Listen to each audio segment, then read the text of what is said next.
Imaginez un instant que tout ce que vous avez appris sur la vitesse de la lumière soit sur le point d'être remis en question. Depuis votre enfance, on vous a enseigné une règle fondamentale de l'univers, une loi si absolue qu'elle semble gravée dans le tissu même de la réalité. Rien ne peut voyager plus vite que la lumière. Albert Einstein lui-même l'a proclamé, et des générations de physiciens l'ont confirmé à travers d'innombrables expériences. Cette limite cosmique de 299 792 km par seconde représente la frontière ultime, le mur infranchissable que l'univers a érigé devant toute matière, toute énergie, toute information. Et pourtant, ce soir, je vais vous révéler quelque chose d'extraordinaire. Quelque chose qui semble défier cette loi sacrée. Quelque chose qui se produit chaque jour dans des réacteurs nucléaires, dans les profondeurs des océans, dans les glaces de l'Antarctique, et même dans vos propres yeux si vous étiez astronaute flottant dans l'espace. Ce phénomène porte un nom mystérieux et poétique. Le rayonnement Cherenkov. Avant d'aller plus loin dans cette exploration cosmique, laissez-moi vous poser une question qui va peut-être troubler votre sommeil de la plus belle des manières. Avez-vous déjà vu des images de réacteurs nucléaires plongés dans leur piscine de refroidissement? Cette lueur bleue, hypnotique, presque surnaturelle, qui émane du cœur du réacteur. Et la plupart des gens pensent que cette lumière provient de la chaleur intense générée par les réactions nucléaires. Après tout, quand quelque chose devient très chaud, il émet de la lumière, n'est-ce pas? Le fer, chauffé au rouge, le filament d'une ampoule incandescente. Mais cette hypothèse est complètement fausse. Cette lueur bleue n'a absolument rien à voir avec la chaleur. Elle est le signe visible, la signature lumineuse d'un événement qui semble impossible. Des particules voyageant plus vite que la lumière.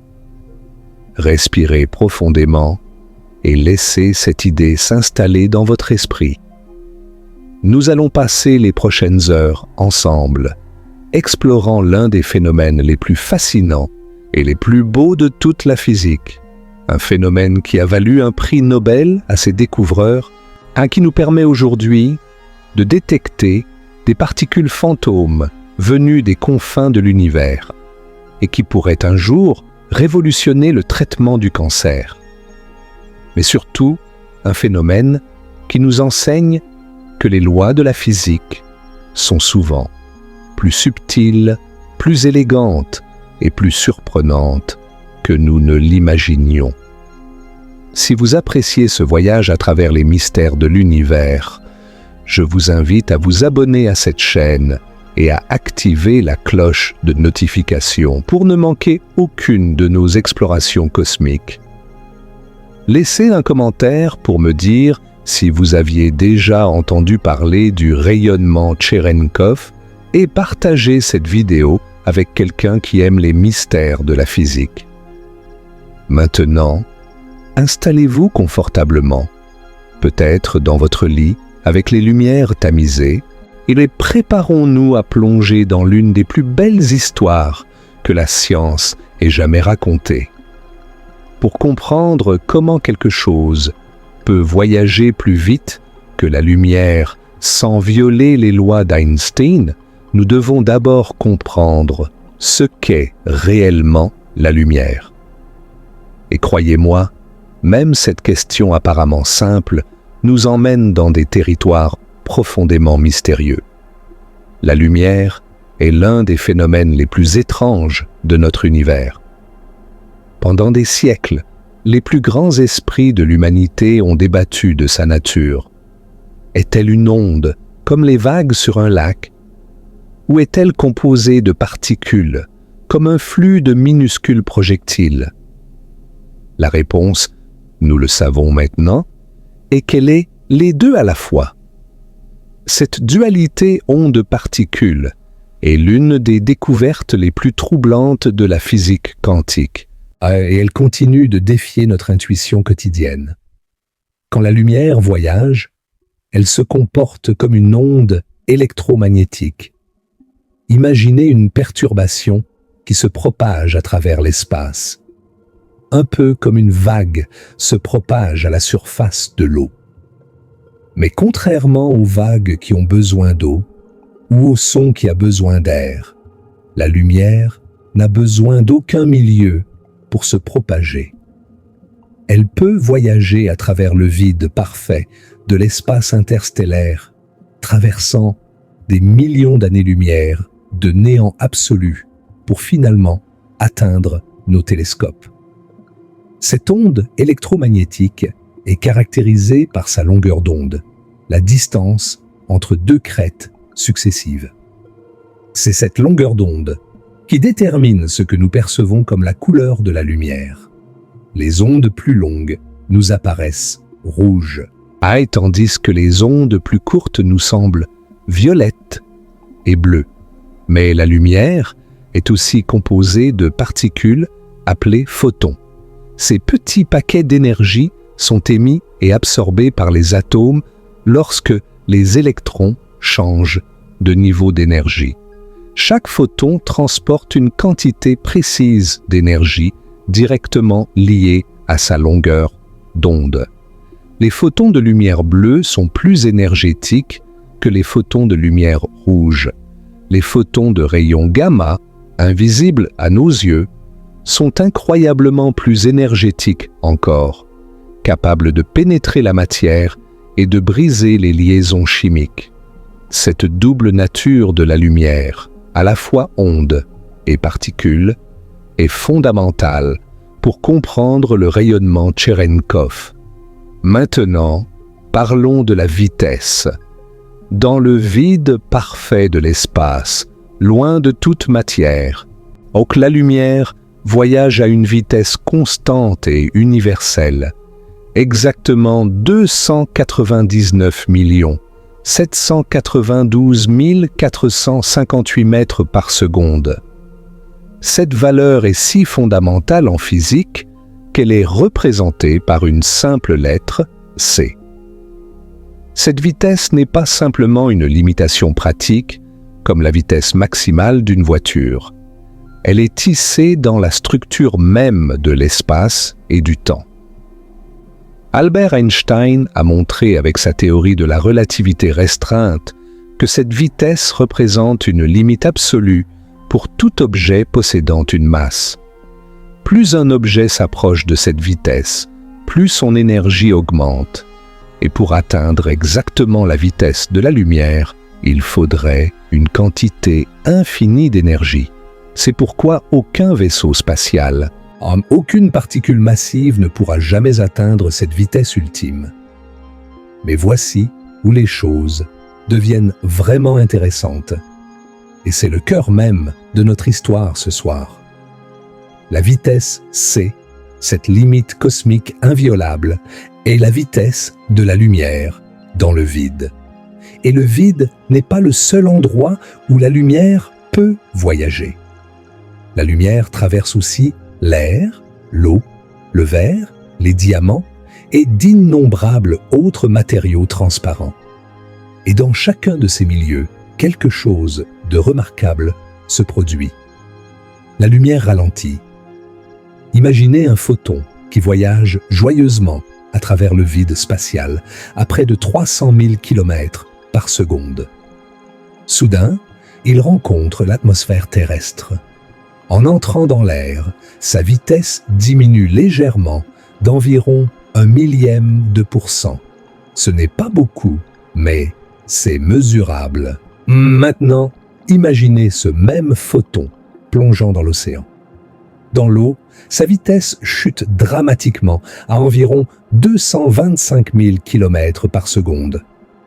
Là, c'est seulement 75% de sa vitesse dans le vide. Et si ce photon pénétrait dans un diamant, le matériau naturel le plus dense optiquement, sa vitesse tomberait à 124 000 km par seconde, moins de la moitié de sa vitesse originale. Pourquoi la lumière ralentit-elle dans ces milieux? C'est une question fascinante avec une réponse élégante. Quand un photon pénètre dans un matériau transparent, il interagit avec les atomes de ce matériau. Les électrons de ces atomes absorbent brièvement le photon, puis le réémettent. Ce processus d'absorption et de réémission prend un tout petit peu de temps.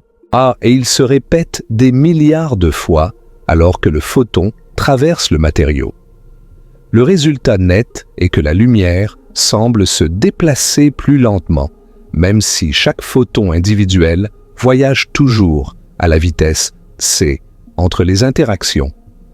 Cette propriété des matériaux est quantifiée par ce qu'on appelle l'indice de réfraction, un nombre qui nous dit combien la lumière ralentit dans un milieu donné. Et maintenant, prenez un moment pour vraiment saisir l'implication de tout ceci. La loi d'Einstein dit que rien ne peut voyager plus vite que c, la vitesse de la lumière, dans le vide. Mais il ne dit rien sur la vitesse locale de la lumière dans un milieu comme l'eau ou le verre. Dans l'eau, la lumière ne voyage qu'à 225 000 km par seconde. Qu'arriverait-il si une particule, un électron par exemple, voyageait dans cette même eau à une vitesse supérieure à 225 000 km par seconde, mais inférieure à 300 000 km par seconde? Cette particule respecterait parfaitement la limite cosmique d'Einstein, car elle resterait plus lente que c, mais elle serait plus rapide que la lumière locale dans l'eau. Elle voyagerait plus vite que la lumière, d'une certaine manière, sans jamais violer les lois de la physique. C'est exactement ce qui se passe dans un réacteur nucléaire. C'est exactement ce qui produit cette lueur bleue mystérieuse. Et c'est exactement ce que Pavel Cherenkov a découvert dans un laboratoire soviétique en 1934. L'histoire de cette découverte est aussi fascinante que le phénomène lui-même. Nous sommes en Union soviétique dans les années 30. L'atmosphère scientifique est électrique, pleine de promesses et de dangers. Staline règne sur le pays d'une main de fer, et la science est à la fois encouragée et surveillée de près. Dans ce contexte difficile, un jeune physicien nommé Pavel Alexeyevitch Cherenkov travaille à l'Institut de physique Lebedev de Moscou, sous la direction du célèbre Sergueï Vavilov. Cherenkov menait des expériences sur la luminescence, ce phénomène par lequel certains matériaux émettent de la lumière lorsqu'ils sont exposés à des radiations. Son travail consistait à bombarder divers liquides avec des rayons gamma et à observer leur réponse lumineuse. C'était un travail méthodique, minutieux, apparemment sans grande surprise. Mais la science réserve parfois des découvertes aux esprits les plus attentifs, à ceux qui remarquent les petites anomalies que d'autres auraient négligées. Cherenkov observa quelque chose d'étrange. Tous les liquides qu'il testait émettaient une faible lueur bleue lorsqu'ils étaient exposés aux rayons gamma. Au début, il supposa qu'il s'agissait de fluorescence, un phénomène bien connu où les matériaux absorbent de l'énergie et la réémettent sous forme de lumière visible. Mais plus il étudiait cette lumière, plus il réalisait qu'elle ne correspondait pas aux caractéristiques de la fluorescence. La fluorescence dépend fortement de la nature chimique du matériau. Différentes substances fluorescent avec différentes couleurs et intensités. Mais cette mystérieuse lueur bleue apparaissait dans tous les liquides transparents, quelle que soit leur composition chimique, l'eau pure, l'acide sulfurique, l'alcool, qui tous produisaient la même lueur caractéristique. Il y avait d'autres anomalies troublantes. La lumière était fortement polarisée, ce qui signifie que les ondes lumineuses oscillaient toutes dans le même plan. Elle était également directionnelle, émise principalement dans une direction particulière plutôt que dans toutes les directions, comme la fluorescence normale. Et son intensité variait d'une manière qui ne correspondait à aucun phénomène connu. Tcherenkov était face à un mystère et il avait la sagesse et l'obstination de ne pas l'ignorer. Pendant 2 ans, Tcherenkov étudia méticuleusement ce phénomène. Il varia les conditions expérimentales, mesura les propriétés de la lumière sous tous les angles et documenta chaque détail. En 1934, il publia ses observations en décrivant une nouvelle forme de radiation lumineuse qui ne pouvait être expliquée par les mécanismes connus. La communauté scientifique était perplexe. Certains pensaient que Tcherenkov avait fait une erreur expérimentale. D'autres suggéraient que le phénomène était une forme inhabituelle de luminescence.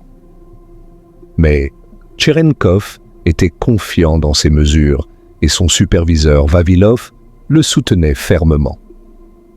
L'explication vint 3 ans plus tard, en 1937, grâce à 2 brillants physiciens théoriciens soviétiques, Igor Tamm et Ilya Frank. Ces 2 hommes analysèrent mathématiquement ce qui se passait lorsqu'une particule chargée voyageait plus vite que la vitesse de la lumière dans un milieu. Leur théorie était élégante et profonde. Quand un électron, accéléré par l'énergie des rayons gamma, pénètre dans l'eau à une vitesse supérieure à celle de la lumière dans ce milieu, il crée une onde de choc électromagnétique. Cette onde de choc se manifeste sous forme de lumière visible, principalement dans le spectre bleu et ultraviolet. L'analogie la plus intuitive pour comprendre ce phénomène est le bang supersonique.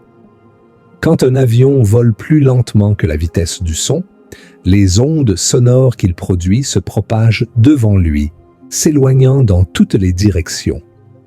Mais quand l'avion dépasse la vitesse du son, quelque chose de dramatique se produit.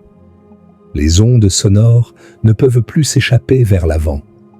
Elles s'accumulent, se superposent et forment un cône de choc derrière l'avion. Quand ce cône de choc atteint le sol, nous entendons le bang supersonique caractéristique, qui est le rayonnement Tcherenkov est essentiellement un bang supersonique de lumière. Quand une particule chargée voyage plus vite que la lumière dans un milieu, les ondes électromagnétiques qu'elle génère ne peuvent pas s'échapper vers l'avant. Elles s'accumulent et forment un cône de lumière derrière la particule. L'angle de ce cône dépend exactement de la vitesse de la particule par rapport à la vitesse de la lumière dans le milieu. Plus la particule est rapide, plus le cône est large. Tamm et Frank dérivèrent une formule mathématique précise pour cet angle. Le cosinus de l'angle est égal à la vitesse de la lumière dans le milieu divisé par la vitesse de la particule.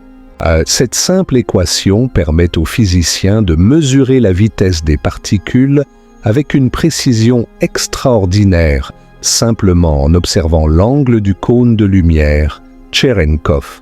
C'est un outil de mesure d'une élégance remarquable, né d'une curiosité tenace et d'une théorie brillante. Mais pourquoi cette lumière est-elle bleue? La réponse réside dans la façon dont l'intensité du rayonnement Tcherenkov varie avec la fréquence. Tamm et Frank montrèrent que l'intensité est proportionnelle à la fréquence de la lumière. Cela signifie que les fréquences plus élevées, correspondant aux couleurs bleues et violettes, sont émises plus intensément que les fréquences plus basses, correspondant aux rouges et aux oranges. Le résultat est cette lueur bleue caractéristique presque surnaturelle, qui hantent les piscines des réacteurs nucléaires. En 1958, 24 ans après la découverte initiale, Pavel Tcherenkov, Igor Tamm et Ilya Frank reçurent ensemble le prix Nobel de physique. C'était une reconnaissance bien méritée pour une découverte qui allait révolutionner la physique des particules et nous ouvrir une nouvelle fenêtre sur l'univers. Maintenant, plongeons plus profondément dans la physique de ce phénomène remarquable. Imaginez une particule chargée, un électron par exemple, qui traverse l'eau à grande vitesse.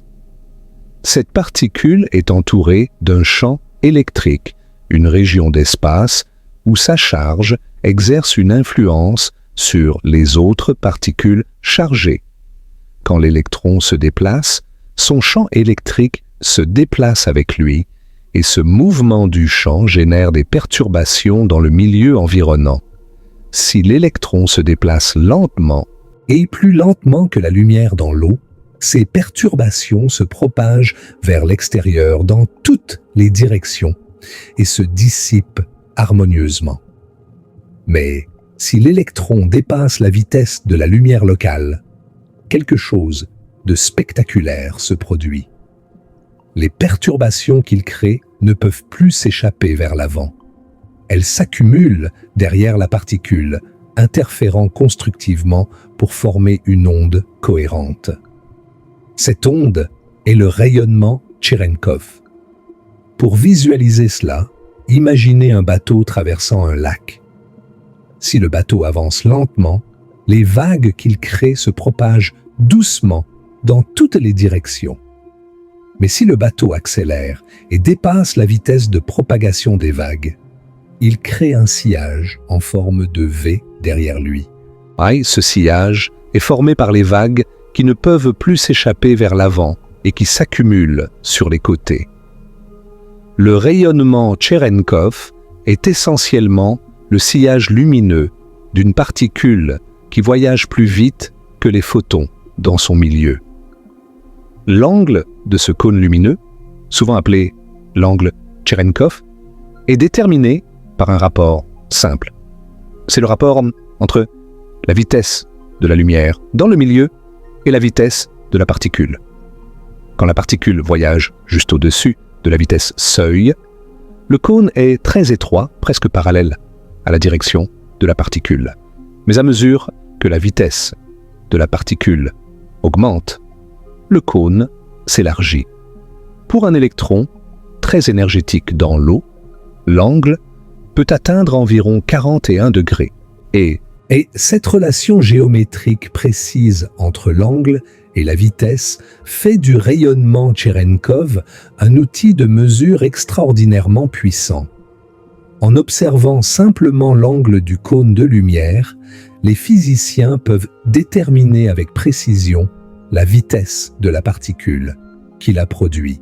Et en combinant cette information avec la mesure de la quantité de mouvement de la particule, ils peuvent calculer sa masse et donc identifier de quel type de particule il s'agit. Un électron, un muon, un pion, un proton, chacune de ces particules laisse une signature Tcherenkov distincte. L'énergie est mise sous forme de rayonnement.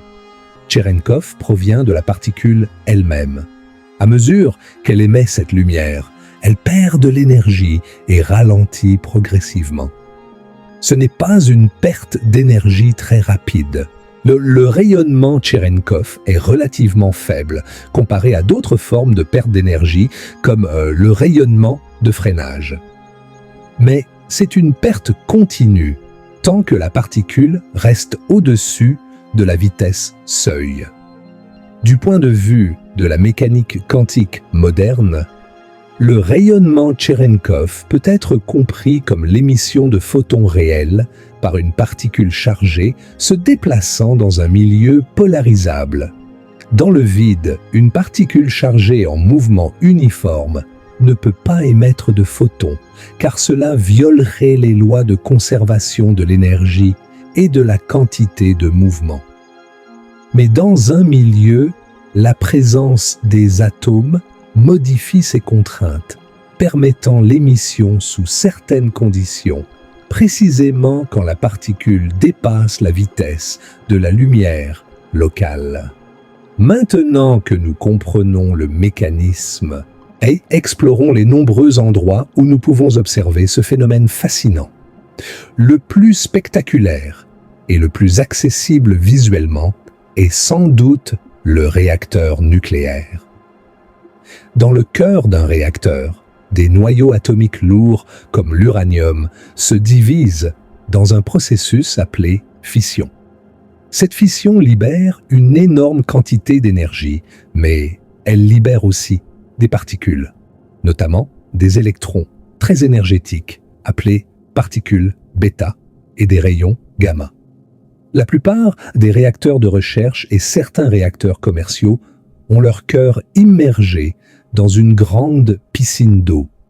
Cette eau sert à la fois de modérateur, ralentissant les neutrons pour permettre une réaction en chaîne contrôlée, et de blindage, absorbant les radiations dangereuses. Alors, quand les particules bêta et les électrons secondaires créés par les rayons gamma pénètrent dans cette eau, beaucoup d'entre eux voyagent plus vite que la lumière dans l'eau. Le résultat est cette lueur bleue, enchanteresse, qui a fasciné des générations de visiteurs de réacteurs nucléaires. La beauté de cette lueur est presque hypnotique. Elle n'est pas uniformément répartie, mais plus intense près du cœur du réacteur, là où le flux de particules est le plus dense. Elle fluctue légèrement avec les variations du niveau de puissance du réacteur. Dans l'obscurité d'une salle de réacteur, elle projette des ombres mouvantes et crée une atmosphère presque surnaturelle. C'est la lumière de l'impossible, visible et tangible. Les piscines de stockage du combustible usé présentent un spectacle encore plus intense. Quand les barres de combustible sont retirées du réacteur après des années de service, elles sont toujours extrêmement radioactives.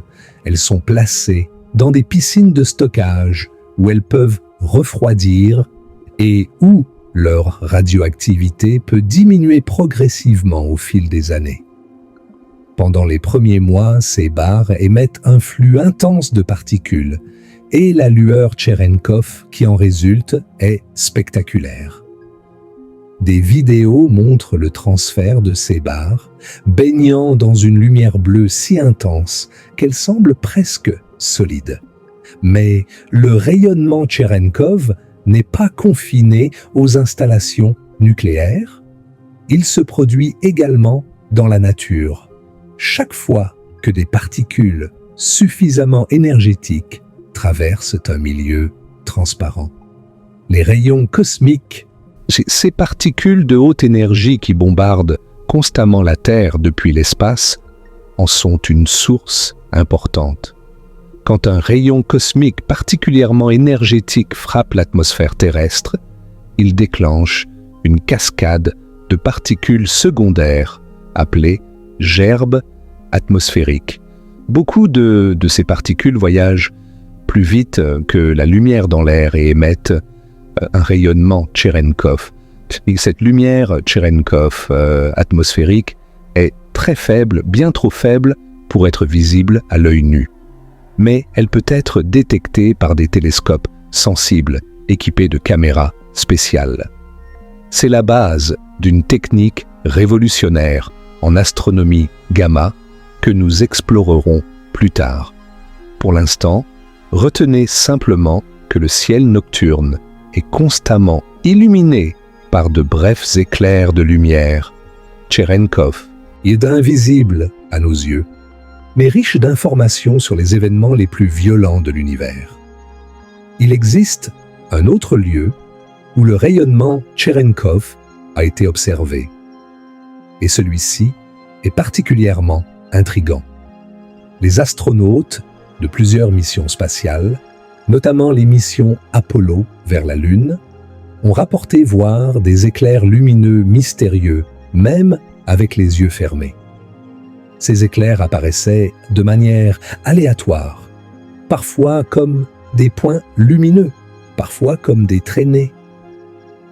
Pendant longtemps, ce phénomène est resté inexpliqué. Aujourd'hui, nous savons que ces éclairs sont causés par des rayons cosmiques de haute énergie traversant les yeux des astronautes. L'humeur vitrée, le gel transparent qui remplit le globe oculaire, est un milieu où la lumière voyage plus lentement que dans le vide.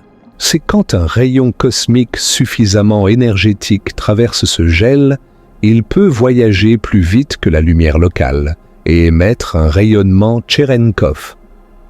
Ce rayonnement frappe directement la rétine, créant la perception d'un éclair lumineux, même en l'absence de toute lumière externe. C'est une démonstration remarquable que le rayonnement Cherenkov peut se produire n'importe où, même dans le corps humain, pourvu que les conditions soient réunies. Cette découverte a des implications importantes pour l'exploration spatiale à long terme. Les missions vers Mars ou au-delà exposeront les astronautes à un bombardement constant de rayons cosmiques pendant des mois, voire des années. Comprendre comment ces particules interagissent avec le corps humain, y compris à travers le rayonnement Cherenkov, est essentiel pour protéger la santé des futurs explorateurs de l'espace. L'une des applications les plus révolutionnaires du rayonnement Cherenkov est la détection des particules subatomiques. Les physiciens ont développé toute une famille d'instruments appelés détecteurs Cherenkov, qui exploitent ce phénomène pour identifier et mesurer les propriétés des particules. Ces détecteurs sont devenus des outils indispensables dans les accélérateurs de particules du monde entier, et ils nous ont permis de sonder les mystères les plus profonds de la matière. Le principe de base est simple mais ingénieux. Quand une particule chargée traverse un matériau transparent, appelé radiateur, elle émet un rayonnement Cherenkov si sa vitesse est suffisante. Cette lumière est collectée par des photodétecteurs sensibles à généralement des tubes photomultiplicateurs ou des photomultiplicateurs au silicium. En analysant la quantité de lumière produite, l'angle du cône Cherenkov et le motif de la lumière sur les détecteurs, les physiciens peuvent déterminer la vitesse de la particule et souvent son identité. Les détecteurs Cherenkov à seuil sont la forme la plus simple. Ils utilisent un radiateur avec un indice de réfraction choisi, de sorte que seules les particules au-dessus d'une certaine vitesse produisent de la lumière. Cela permet de distinguer différents types de particules qui ont la même quantité de mouvement, mais des masses différentes. Un proton et un pion, avec la même quantité de mouvement, voyagent à des vitesses différentes à cause de leur différence de masse. En choisissant le bon radiateur, on peut créer un détecteur qui ne répond qu'aux pions, permettant de les séparer des protons. Les détecteurs à imagerie de cercle Cherenkov, connus sous l'acronyme anglais RIC, sont beaucoup plus sophistiqués. Ils ne se contentent pas de détecter si une particule a produit de la lumière, ils mesurent précisément l'angle du cône Cherenkov. La lumière émise par une particule forme un cône, et quand ce cône atteint une surface de détection plane, il crée un cercle. Le rayon de ce cercle est directement lié à l'angle Cherenkov et donc à la vitesse de la particule. En mesurant ce rayon avec précision, les physiciens peuvent déterminer la vitesse à quelques fractions de pourcent près. L'un des détecteurs RIC les plus impressionnants se trouve au Grand Collisionneur de Hadron du CERN, dans l'expérience LHCb. Ce détecteur est conçu pour étudier les mésons B, des particules qui peuvent nous révéler pourquoi l'univers contient plus de matière que d'antimatière. Le détecteur RIC de LHCb utilise deux radiateurs différents, l'un gazeux et l'autre solide, pour couvrir une large gamme de vitesses de particules. Il peut distinguer les pions des kaons et des protons avec une précision remarquable, permettant des mesures de physique qui seraient impossibles autrement. Mais peut-être que l'application la plus spectaculaire des détecteurs Cherenkov est dans le domaine de la physique des neutrinos. Les neutrinos sont parmi les particules les plus insaisissables de l'univers. Ils n'ont presque pas de masse, aucune charge électrique, et ils interagissent si rarement avec la matière ordinaire que des milliards d'entre eux traversent votre corps chaque seconde sans jamais toucher un seul atome. Détecter ces particules fantômes est un défi colossal qui a nécessité des solutions extraordinaires. L'idée géniale est d'utiliser d'énormes volumes de matière transparente comme cible et détecteur à la fois. Très rarement, un neutrino interagira avec un atome dans cette matière et produira une particule chargée, un électron ou un muon.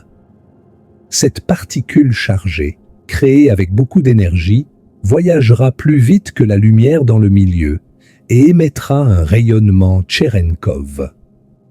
En entourant le volume de matière avec des milliers de photodétecteurs sensibles, les physiciens peuvent détecter ce flash de lumière et reconstruire la direction et l'énergie du neutrino original. Le plus célèbre de ces détecteurs est Super Kamiokande, situé dans une mine abandonnée au Japon, à 1000 mètres sous la surface. C'est une cathédrale de science. Un réservoir cylindrique contenant 50 000 tonnes d'eau ultra pure, entouré de plus de 11 000 tubes photomultiplicateurs. Chacun de ces tubes est de la taille d'un petit téléviseur et ensemble, ils couvrent les parois intérieures du réservoir comme des yeux vigilants, attendant patiemment le rare éclair de lumière, Cherenkov, qui signale l'interaction d'un neutrino. La profondeur de Super Kamiokande n'est pas un hasard. La montagne, au-dessus, agit comme un bouclier, filtrant les rayons cosmiques qui autrement submergeraient le détecteur de faux signaux. Seuls les neutrinos, avec leur capacité presque magique à traverser la matière, peuvent atteindre le détecteur depuis l'espace.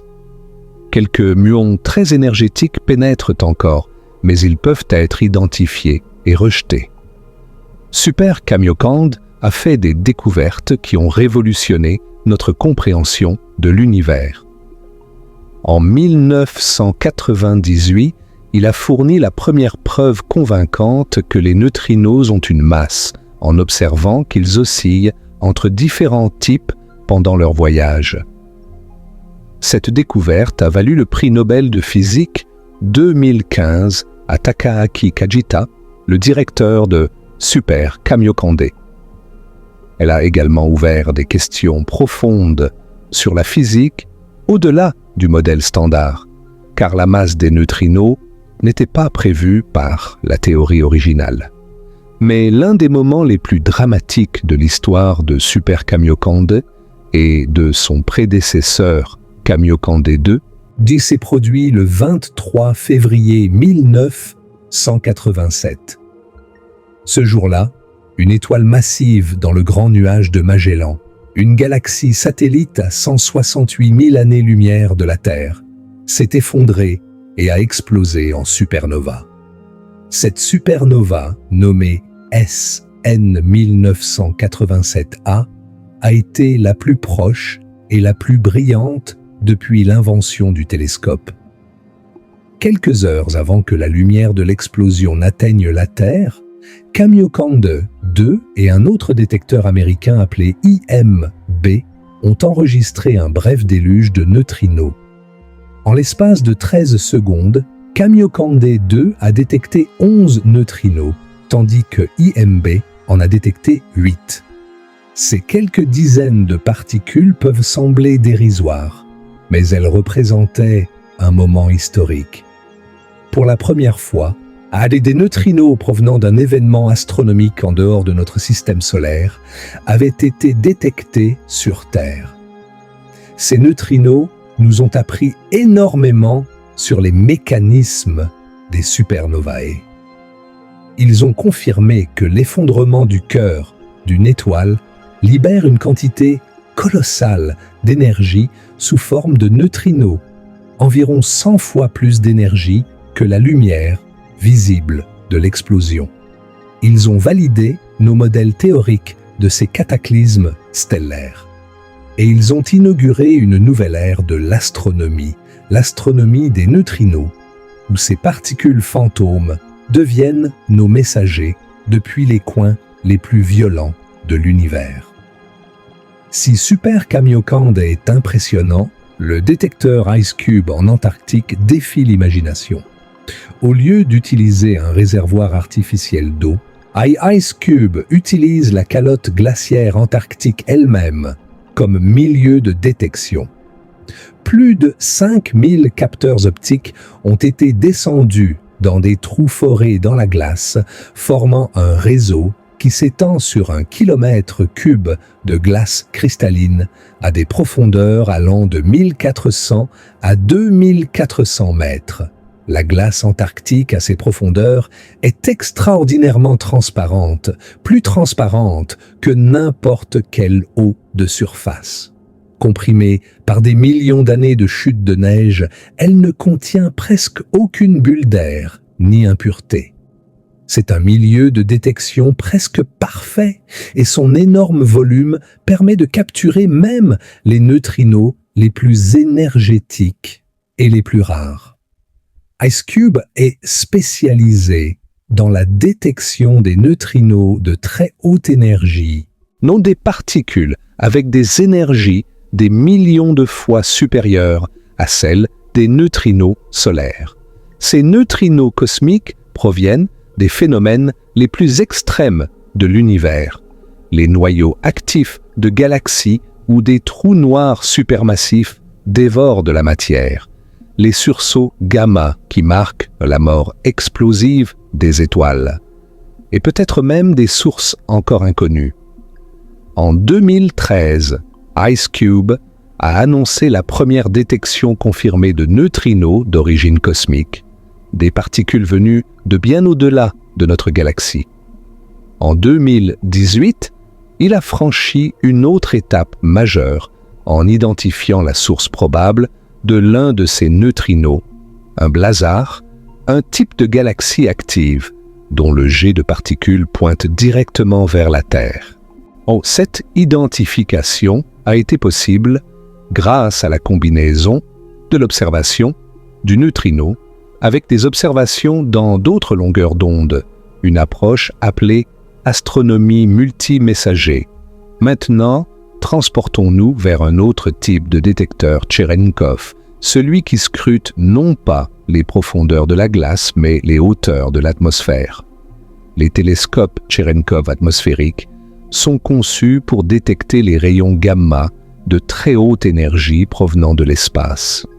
Ces rayons gamma, des photons avec des énergies des milliards de fois supérieures à la lumière visible, ne peuvent pas être détectés directement depuis le sol, car ils sont absorbés par l'atmosphère.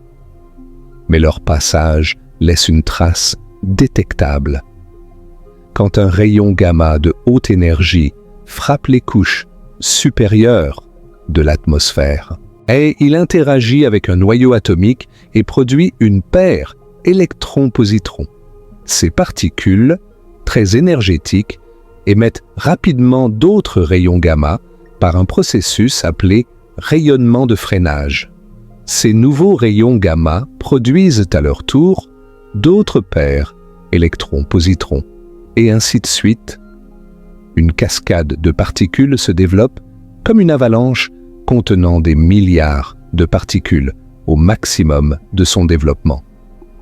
Beaucoup de ces particules voyagent plus vite que la lumière dans l'air et émettent un rayonnement Cherenkov. La lumière de toutes ces particules se combine pour former un bref flash qui se propage vers le sol. Ce flash est extrêmement faible et ne dure que quelques milliardièmes de seconde, mais il peut être détecté par des télescopes sensibles équipés de caméras ultra rapides. Les premiers télescopes Cherenkov atmosphériques étaient relativement simples, avec un seul miroir et quelques photodétecteurs. Mais au fil des décennies, ils sont devenus de plus en plus sophistiqués. Aujourd'hui, les installations les plus avancées utilisent des réseaux de plusieurs télescopes travaillant ensemble. Cette approche stéréoscopique permet de reconstruire la trajectoire et l'énergie du rayon gamma original avec une grande précision. Veritas, situé en Arizona, utilise 4 télescopes de 12 mètres de diamètre. HESS, en Namibie, combine 5 télescopes dont un géant de 28 mètres. MAGIC, aux îles Canaries, dispose de 2 télescopes de 17 mètres parmi les plus rapides au monde, capables de réorienter pour observer des événements transitoires en quelques secondes. Mais ces observatoires ont cartographié le ciel gamma, révélant un univers violent peuplé de restes de supernovas, de pulsars, de trous noirs et de mystérieuses sources non identifiées. L'avenir de ce domaine est le Cherenkov Telescope Array, ou CTA, actuellement en construction. Ce sera le plus grand et le plus sensible observatoire de rayons gamma jamais construit, avec des dizaines de télescopes répartis sur 2 sites, un dans l'hémisphère nord, aux îles Canaries, et un dans l'hémisphère sud, au Chili. CTA sera 10 fois plus sensible que les instruments actuels et pourra détecter des sources 100 fois plus faibles. Il nous ouvrira une nouvelle fenêtre sur les phénomènes les plus énergétiques de l'univers. Permettez-moi maintenant de vous emmener dans un voyage à travers certaines des découvertes les plus fascinantes que ces instruments Cherenkov ont rendues possibles. Commençons par la nébuleuse du Crabe, un objet céleste qui occupe une place spéciale dans l'histoire de l'astronomie gamma. Cette nébuleuse est le reste d'une supernova qui a été observée par des astronomes chinois en l'an 1054. Elle a brillé si intensément qu'elle était visible en plein jour pendant plusieurs semaines.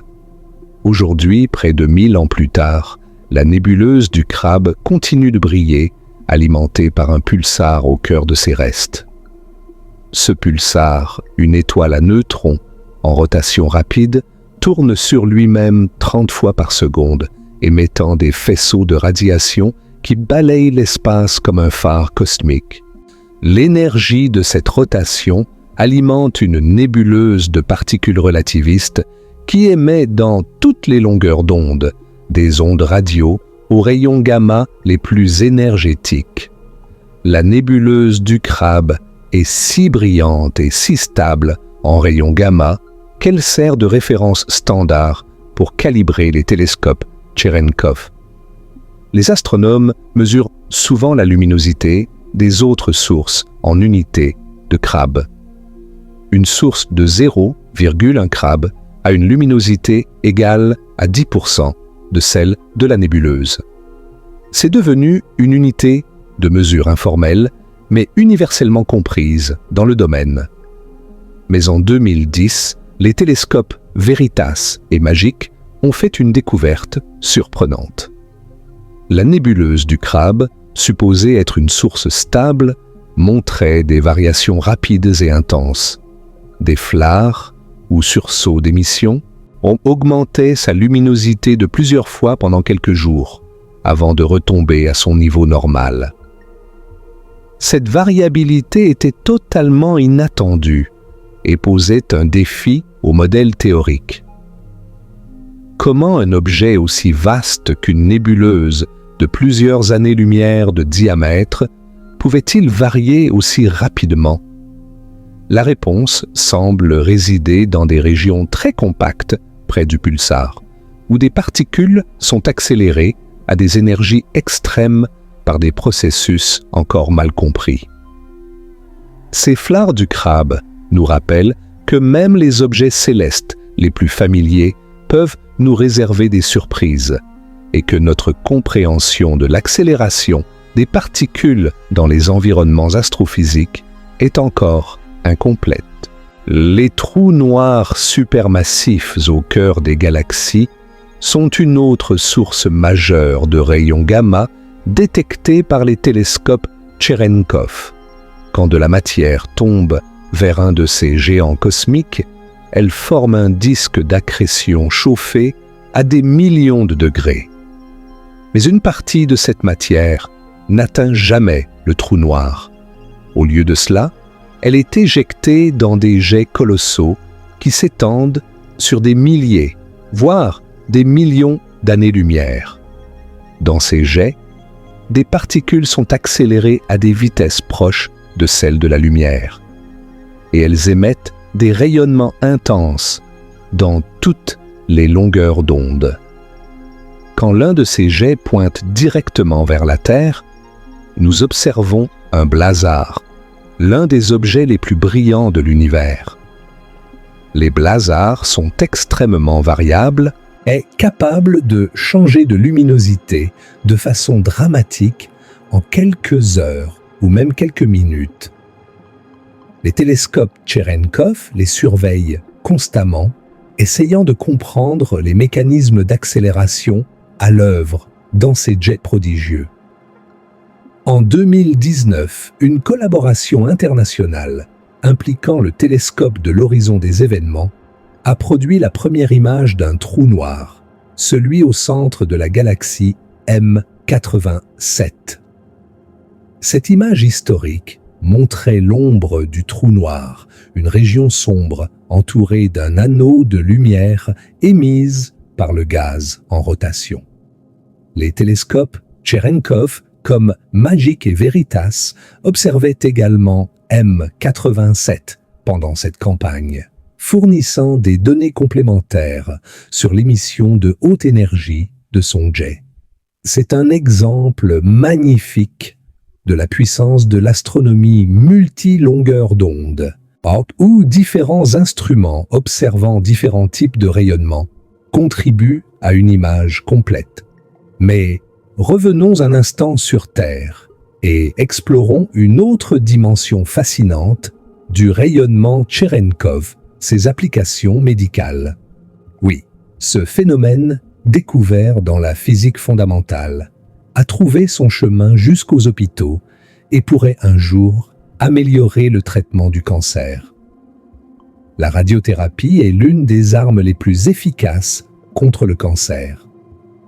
En dirigeant des faisceaux de radiation vers les tumeurs, les médecins peuvent détruire les cellules cancéreuses, tout en épargnant autant que possible les tissus sains environnants. Mais mesurer avec précision où la radiation est déposée dans le corps du patient est un défi constant. Les techniques traditionnelles, comme placer des dosimètres sur la peau du patient, ne fournissent qu'une information limitée. C'est là que le rayonnement Cherenkov entre en jeu.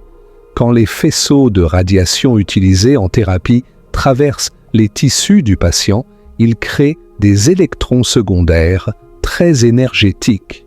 Certains de ces électrons voyagent plus vite que la lumière dans les tissus, qui sont principalement composés d'eau, et émettent un rayonnement Cherenkov.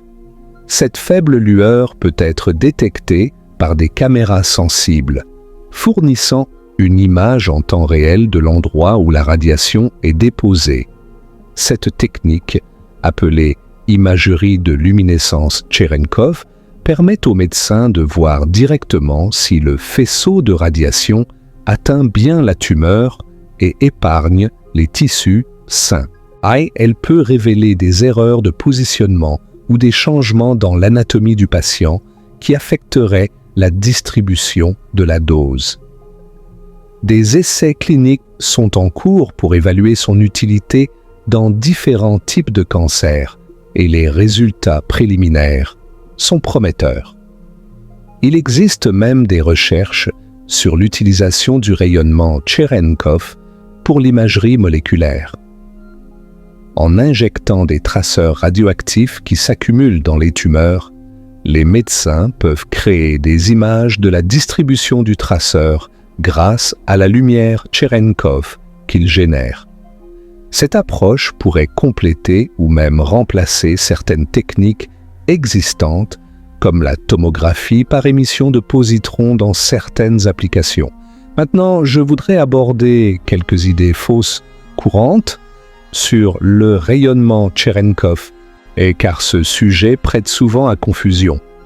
La première et la plus importante est celle qui concerne la violation de la relativité. Je l'ai dit au début de ce voyage et je le répète maintenant, avec emphase. Le rayonnement Cherenkov ne viole pas la théorie de la relativité d'Einstein. Pas du tout. La limite cosmique de vitesse établie par Einstein est c, la vitesse de la lumière dans le vide. Cette limite reste absolument inviolable. Aucune particule massive ne peut atteindre ou dépasser cette vitesse. Ce qui se passe dans le rayonnement Cherenkov est différent. Les particules voyagent plus vite que la vitesse locale de la lumière dans un milieu, mais cette vitesse locale est toujours inférieure à c.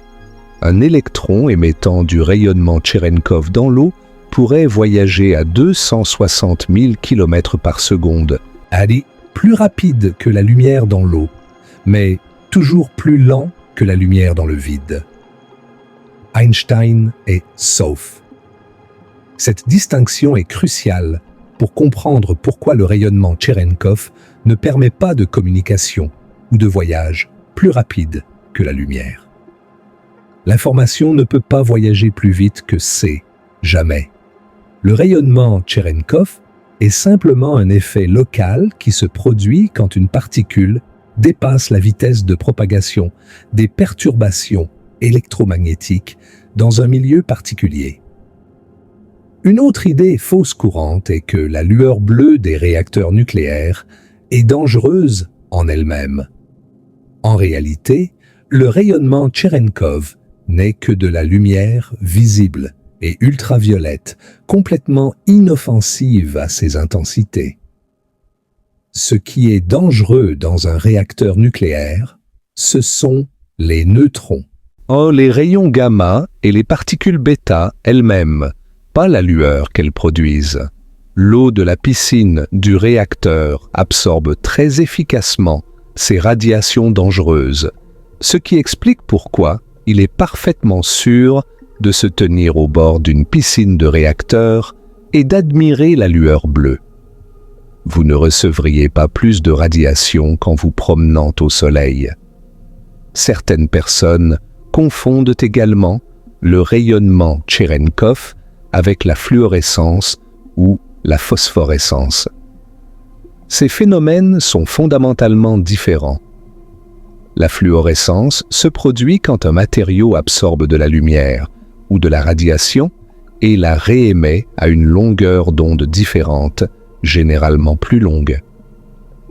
Elle dépend des propriétés chimiques du matériau et produit des couleurs caractéristiques. La phosphorescence est similaire, mais avec un délai, puis la lumière étant émise progressivement après l'excitation. Le rayonnement Cherenkov, en revanche, est un effet purement physique qui ne dépend que des propriétés optiques du milieu, son indice de réfraction. Il se produit dans n'importe quel matériau transparent et produit toujours le même spectre caractéristique, dominé par les bleus et les ultraviolets. Enfin, certains rêveurs espèrent que le rayonnement Cherenkov pourrait être la clé du voyage interstellaire, plus rapide que la lumière. Malheureusement, ce n'est pas le cas. Le rayonnement Cherenkov ne nous donne aucun moyen de contourner la limite cosmique de vitesse. Il nous montre simplement un phénomène intéressant qui se produit quand cette limite est dépassée localement, dans un milieu où la lumière elle-même est ralentie. pour voyager vers les étoiles. Nous devrons trouver d'autres solutions, peut-être des distorsions de l'espace-temps comme les trous de verre théoriques, ou peut-être des technologies que nous ne pouvons pas encore imaginer. Permettez-moi maintenant de partager quelques développements récents et aperçus du futur de ce domaine fascinant. La physique des neutrinos continue d'évoluer rapidement, avec plusieurs grandes expériences en préparation ou en construction. Hyper Kamiokande, le successeur de Super Kamiokande, sera un détecteur encore plus massif avec 260 000 tonnes d'eau, plus de 5 fois le volume de son prédécesseur. Avec sa sensibilité accrue, il cherchera des signes de désintégration du proton, un processus prédit par certaines théories de grande unification, mais jamais observé.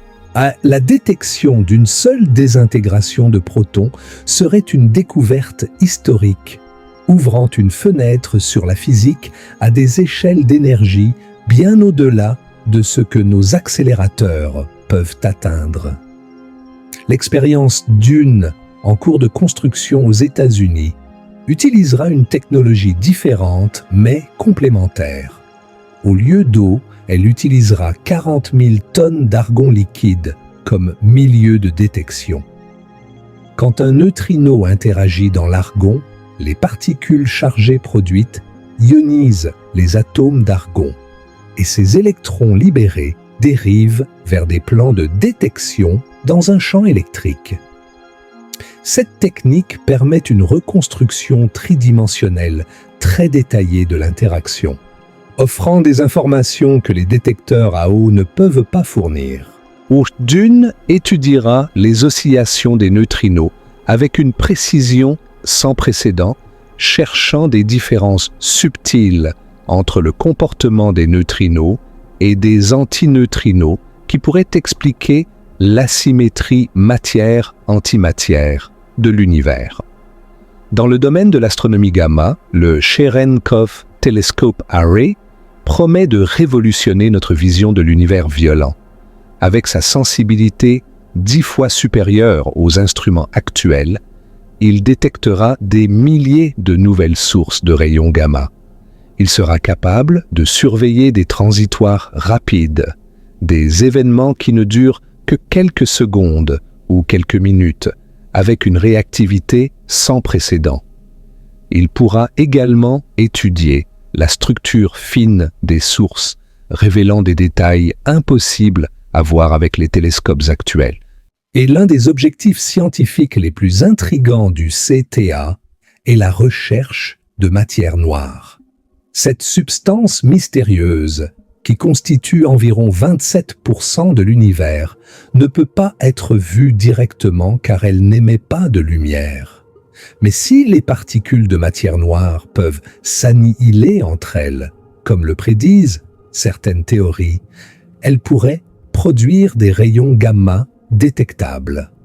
Le CTA scrutera le centre de notre galaxie, où la matière noire est supposée être la plus concentrée, cherchant les signatures de ces annihilations. Les applications médicales du rayonnement Cherenkov continuent également de progresser. Des essais cliniques évaluent l'imagerie Cherenkov pour le guidage de la radiothérapie dans différents types de cancers, notamment le cancer du sein et les cancers de la tête et du cou. Des recherches explorent l'utilisation de cette technique pour surveiller les traitements par protons, une forme de radiothérapie qui dépose son énergie de manière très localisée, et des approches innovantes combinent l'imagerie Cherenkov avec d'autres modalités pour obtenir des informations plus complètes sur la distribution de la dose. Du côté des technologies de détection, de nouveaux types de photodétecteurs promettent des performances améliorées à moindre coût. Les photomultiplicateurs au silicium, en particulier, offrent une alternative compacte et robuste aux tubes photomultiplicateurs traditionnels. Ils pourraient permettre la construction de détecteurs plus grands et plus sensibles pour la prochaine génération d'expériences de physique, des neutrinos et d'astronomie gamma, l'intelligence artificielle et l'apprentissage automatique transforment également l'analyse des données des détecteurs Cherenkov. Ces techniques peuvent identifier des signaux faibles noyés dans le bruit, reconstruire les propriétés des particules avec une précision accrue et même découvrir des motifs inattendus dans les données qui pourraient indiquer une nouvelle physique. Les grandes collaborations scientifiques investissent massivement dans ces approches pour extraire le maximum d'informations de leurs expériences coûteuses. Maintenant, prenons un moment pour contempler la place du rayonnement Cherenkov dans le grand tableau de notre exploration de l'univers. Nous vivons à une époque extraordinaire, l'ère de l'astronomie multimessager. Pendant des millénaires, si l'humanité n'a pu étudier le cosmos qu'à travers la lumière visible captée par nos yeux. Puis, nous avons étendu notre vision aux ondes radio, aux infrarouges, aux ultraviolets, aux rayons X et aux rayons gamma.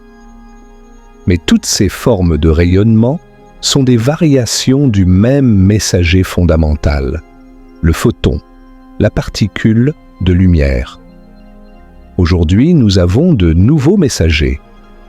Les neutrinos, ces particules fantômes, qui peuvent nous apporter des informations des régions les plus denses et les plus violentes de l'univers, là où même la lumière est piégée. Les ondes gravitationnelles, des ondulations dans le tissu même de l'espace-temps, détectées pour la première fois en 2015 et provenant de la fusion de 2 trous noirs à plus d'1 milliard d'années-lumière. Et les rayons cosmiques et des particules de haute énergie qui traversent l'univers et nous parviennent chargés d'informations sur les accélérateurs cosmiques qui les ont créés. Le rayonnement Cherenkov est notre outil pour capter plusieurs de ces messagers.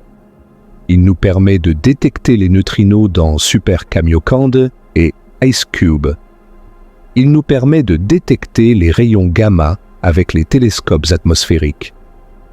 Il joue même un rôle dans certains détecteurs de rayons cosmiques. C'est une technique unificatrice qui relie des domaines apparemment disparates de l'astrophysique. L'un des moments les plus mémorables de cette nouvelle astronomie s'est produit le 17 août 2017. Ce jour-là, les détecteurs d'ondes gravitationnelles LIGO et Virgo ont capté le signal de 2 étoiles à neutrons en collision à 130 millions d'années-lumière de la Terre. Moins de 2 secondes plus tard, les satellites d'observation Gamma Fermi et Intégrale ont détecté un court sursaut gamma provenant de la même région du ciel. Puis, au fil des heures et des jours, des télescopes du monde entier ont observé la lueur de cette collision dans toutes les longueurs d'onde, des rayons X aux ondes radio. C'était la première observation d'un événement cosmique à la fois par ses ondes gravitationnelles et par son rayonnement électromagnétique. Pour la première fois, nous pouvions voir et entendre le cosmos simultanément. Et même si les télescopes Cherenkov atmosphériques n'ont pas détecté de rayons gamma de haute énergie de cet événement particulier, ils étaient prêts et observaient. Et ils seront prêts pour le prochain. Car il y aura un prochain. Et un autre après celui-là. Nous entrons dans une ère où ces événements multimessagers deviendront de plus en plus fréquents, chacun nous apportant de nouvelles informations sur les processus les plus extrêmes de l'univers. La fusion d'étoiles à neutrons nous révèle la nucléosynthèse des éléments lourds, comme l'or et le platine. Les supernovae nous montrent la mort des étoiles massives et la naissance des étoiles à neutrons et des trous noirs. Les noyaux actifs de galaxies nous expose les mécanismes d'accrétion et d'éjection autour des trous noirs supermassifs. Chaque message que nous recevons est un fil dans la tapisserie de notre compréhension cosmique, et le rayonnement Cherenkov est l'un des outils qui nous permet de tisser cette tapisserie. Alors que ce voyage touche à sa fin, je voudrais partager quelques réflexions sur la beauté et l'émerveillement que le rayonnement Cherenkov nous inspire. Pensez un instant à ce qui se passe quand vous regardez la lueur bleue d'un réacteur nucléaire. Des noyaux atomiques se divisent, libérant l'énergie qui maintenait leurs protons et neutrons ensemble. Des électrons sont éjectés à des vitesses proches de celles de la lumière. Ils plongent dans l'eau, voyageant plus vite que la lumière ne peut y aller, et laissent dans leur sillage un cône de photons bleus. Ces photons traversent l'eau, quittent la surface, traversent l'air et entrent dans vos yeux. Vos cellules rétiniennes les captent et envoient des signaux électriques à votre cerveau, et vous voyez le bleu. Ce bleu est le signe visible d'un événement qui semble défier l'intuition. Il est la preuve tangible que l'univers est plus subtil que nos règles simplifiées. Il nous rappelle que les lois de la physique ne sont pas des interdictions absolues, mais des descriptions précises de ce qui est possible et de ce qui ne l'est pas. Et dans les interstices de ces lois, dans les cas limites et les conditions extrêmes, des phénomènes merveilleux peuvent émerger. Pensez aussi à ce qui se passe à des milliers de kilomètres sous vos pieds, dans les laboratoires souterrains où des physiciens attendent patiemment qu'un neutrino daigne interagir.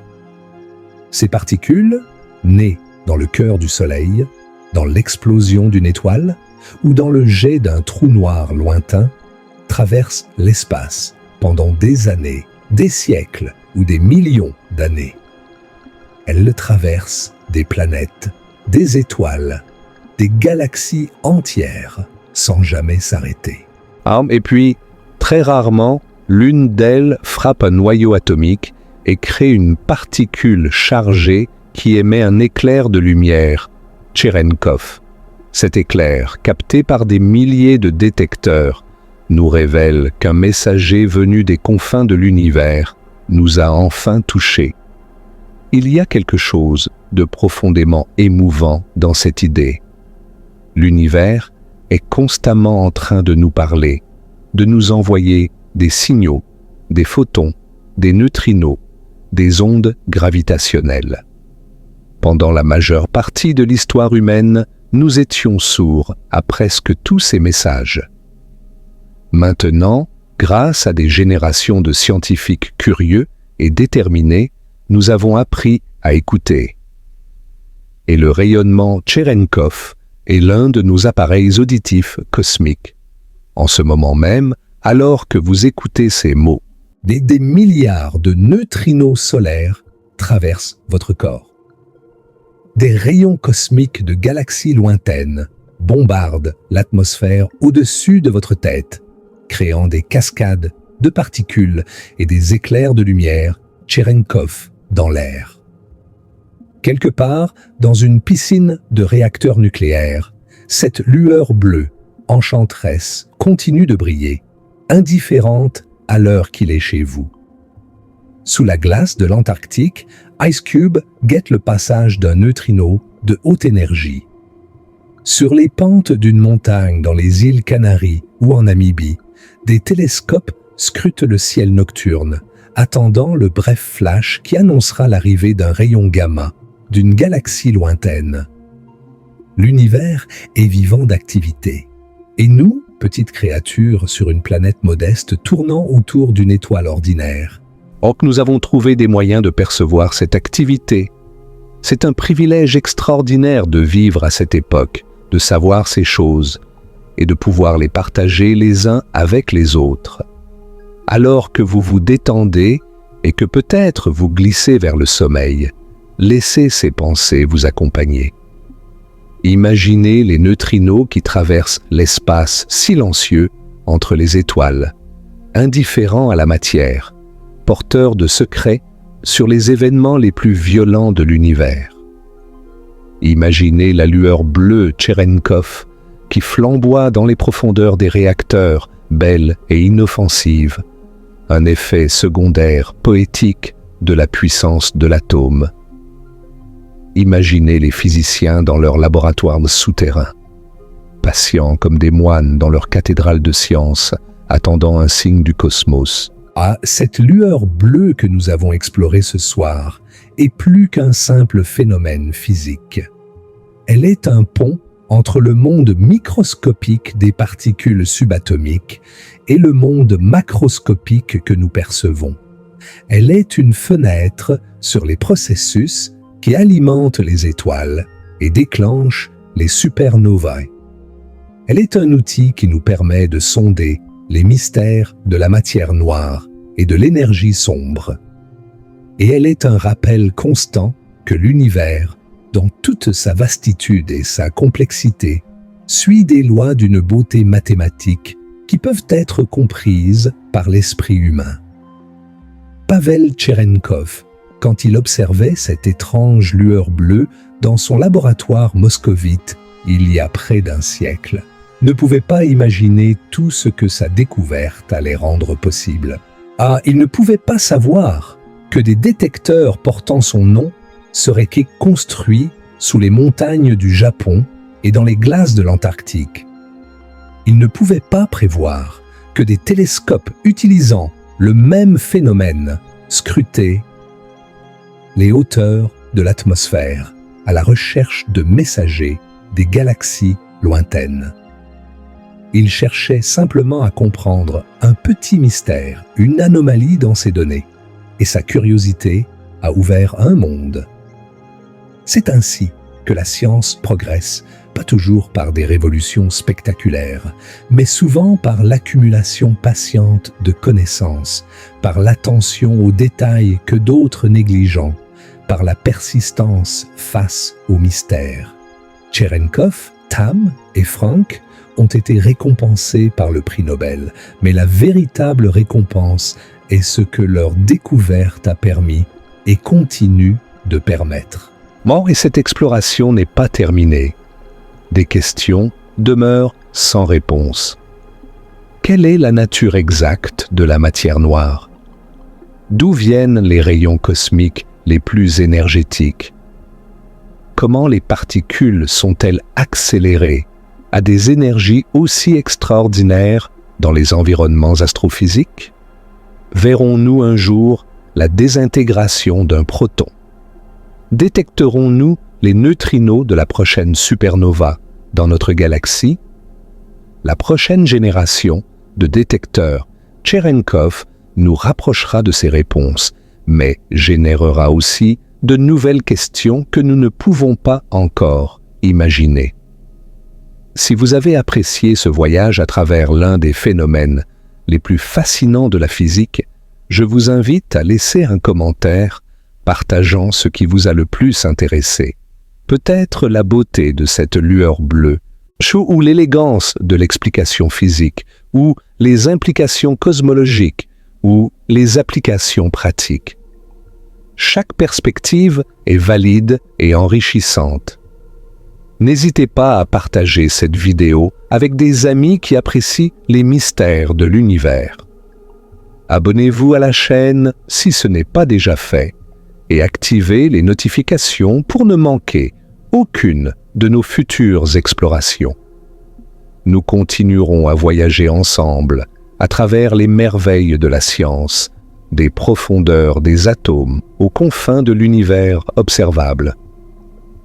Et maintenant, alors que ce voyage touche à sa fin, permettez-moi de vous souhaiter une nuit paisible. Que vos rêves soient remplis de lueurs bleues mystérieuses et de neutrinos voyageurs. Que vous vous émerveillez devant l'univers qui nous entoure, à la fois immense et intime, mystérieux et compréhensible. Et que nous sommes tous faits de poussière d'étoiles, assemblés par des milliards d'années d'évolution cosmique, et nous avons la chance extraordinaire d'être conscients et de pouvoir contempler notre propre origine. Le rayonnement Cherenkov nous rappelle que l'impossible n'est souvent qu'un défi à notre compréhension. Quand Pavel Cherenkov a vu cette lueur bleue pour la première fois, elle semblait défier les lois connues de la physique. Aujourd'hui, nous savons qu'elle les respecte parfaitement, tout en nous révélant leur subtilité. L'univers ne triche pas, mais il nous surprend constamment par sa créativité infinie. Bonne nuit, explorateurs du cosmos. Dormez bien, bercés par les murmures des neutrinos et les échos lumineux des confins de l'univers. Et quand vous vous réveillerez demain, souvenez-vous que vous êtes partie intégrante de cette grande aventure cosmique et que chaque question que vous posez vous rapproche un peu plus des réponses. La prochaine fois que vous verrez une image de cette lueur bleue caractéristique, vous saurez exactement ce qui la cause. Vous comprendrez pourquoi des particules peuvent voyager plus vite que la lumière sans violer Einstein. Vous apprécierez la chaîne d'événements, de la fission nucléaire à l'émission Cherenkov, en passant par la détection par vos yeux, qui rend cette observation possible. Et peut-être ressentirez-vous, comme moi, une profonde gratitude envers les scientifiques qui ont passé leur vie à démêler ces mystères pour que nous puissions les comprendre. L'histoire du rayonnement Cherenkov est en fin de compte une histoire humaine. C'est l'histoire de la curiosité, de la persévérance et de l'émerveillement. C'est l'histoire de notre quête pour comprendre l'univers dans lequel nous vivons. Une quête qui a commencé quand nos ancêtres ont levé les yeux vers les étoiles et se sont demandé ce qu'elles étaient. Cette quête continue aujourd'hui dans les laboratoires du monde entier, et elle continuera longtemps après que nous aurons rejoint la poussière d'étoiles dont nous sommes issus. Alors oui, quelque chose peut voyager plus vite que la lumière, dans les bonnes circonstances, de la bonne manière. Et quand cela se produit, l'univers nous le signale par une lueur bleue d'une beauté surnaturelle. Ce n'est pas une violation des lois de la nature, c'est une célébration de leur richesse et de leur profondeur. Merci de m'avoir accompagné dans cette exploration. Que les mystères de l'univers continuent de vous émerveiller et que la lueur du rayonnement Cherenkov illumine vos rêves cette nuit. Dormez paisiblement sous la voûte étoilée d'un univers plein de merveilles encore à découvrir. Les neutrinos vous traversent en silence, porteurs de messages des étoiles. Les rayons cosmiques pleuvent doucement, invisibles mais constants. Et quelque part, dans un réacteur, dans un détecteur, dans les hauteurs de l'atmosphère, cette lueur bleue continue de briller, un rappel permanent que même les lois les plus fondamentales de la physique recèlent des surprises pour ceux qui savent regarder. À très bientôt pour de nouvelles aventures scientifiques. Prenez soin de vous et n'oubliez jamais de regarder le monde avec les yeux émerveillés d'un découvreur. Car l'univers est plein de mystères qui n'attendent que d'être révélés. Et chacun de nous peut être le prochain à poser la question qui mènera à une grande découverte.